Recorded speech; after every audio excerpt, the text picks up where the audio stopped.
คันคันคูเทิงสร้างน้ำได้ขนาดนี้แล้วเด้อ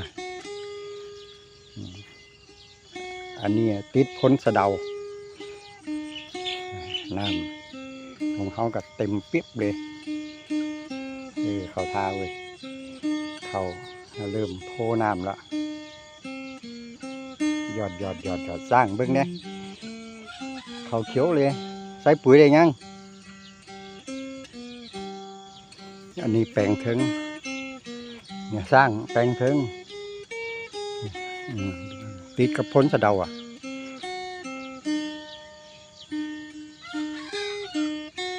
น้ำขนาดนี้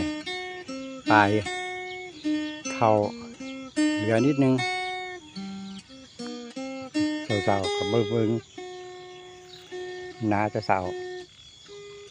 ของมือเนี่ยมันคือกับฝนตกเนี่ยคัดน้ำเขาหาเขาเนี่ยอยู่นามือเนี่ย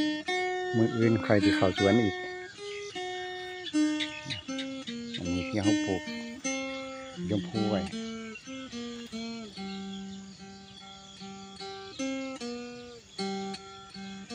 สร้างโอเคป่ะน้ำขนาดเนี่ยหรืออัดเข้ามาอีกได้นะน้ำเขาป่าขึ้นเต็มเลยเมื่อคืนเนี่ยไฟบ่มี